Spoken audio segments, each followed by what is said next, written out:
Is happy to wait if there's someone else 30 coming? seconds. 30 seconds, and then we'll Start. we'll get cracking. What's the question? How many questions can we get? Do I have to put my hand up, or how do we do it? You want it? Well, when there's two people. Well, you'll probably know more than I do, so if you want to lead the conversation, Can you get somewhere, two go for questions it. each, or is it only one time?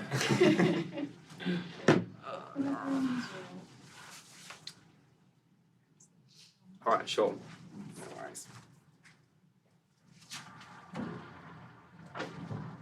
Nobody else is coming. Are you crazy? It's midnight.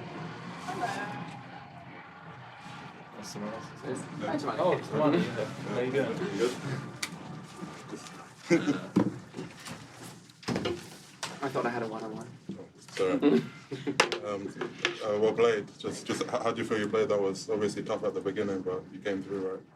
Yeah, I'm happy with the way I played throughout, and obviously the conditions were really tough in the first set with the wind and the rain. So yeah, I'm happy with the way I was able to stay stable throughout the match, and I feel like she's a really tricky opponent, so to just keep my composure and my game steady was really important today.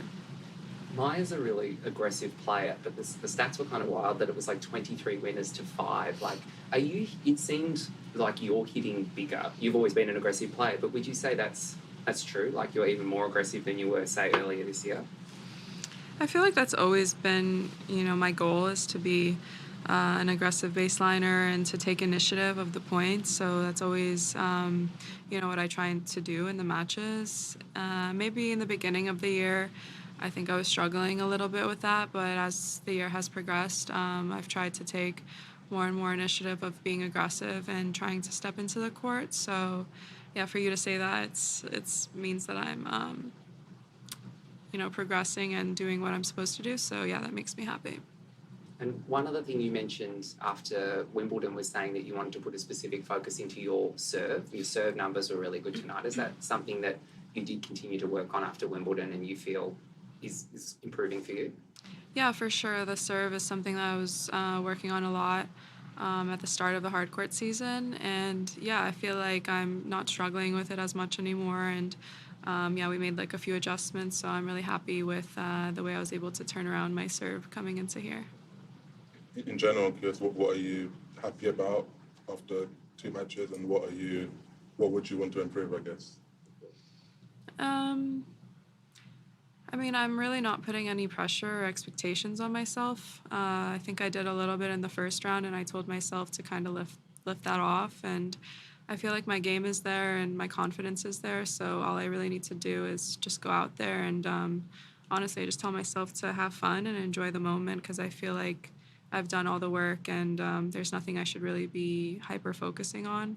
I think when I'm relaxed, that's when I play my best tennis. So that's my goal. What were those expectations you put on yourself, and what did you have to kind of not think about? Yeah, it's the first round of a Grand Slam, so I think most players are, putting a lot of pressure on themselves, and those few days before the tournament are pretty stressful, and just the anticipation of it. So I think it was just natural for me to feel that way, but I told myself as the tournament progresses to just kind of let that go and just feel my way through. It was really interesting to hear you say in the on-court interview when the guy asked you about being in the top 10 and having more expectations on you, and you said, I really enjoy that. And there's been a lot of players don't enjoy that, or have talked about struggling with a growing spotlight or adjusting to a new position in the game. Why do you think you don't struggle with that? Well, I feel like I appreciate it now. I think early on I had dealt with those experiences and a lot of pressure and expectations at a young age. So I think I've already been through all of that. So for me to be used to it now, and I kind of embrace it, and I try and be vocal, obviously, about mental health and things that are important to me. So I feel like me being able to speak freely and also be at the top of the game is really special. And yeah, I'm really happy that I'm able to really enjoy myself on and off of the court now. So yeah, I feel like I'm in a good place. So I feel like that really helps. Why are you embarrassed by the songs you've been listening to? I don't know. It's just because I was the only person who's listened to the song, so I wasn't sure how everybody else would react when they heard it, but they actually did end up playing it, and I was like, you know what, it actually sounds pretty good here. But yeah, it's just the songs I've been listening to aren't like common or popular. That's probably why. Just one more. You said the US Open's your favourite place to play and how special it is to do well here. You've actually got a better record at all the other majors, and I just wonder how meaningful it would be to have a deep run here like you've done at all of the other ones.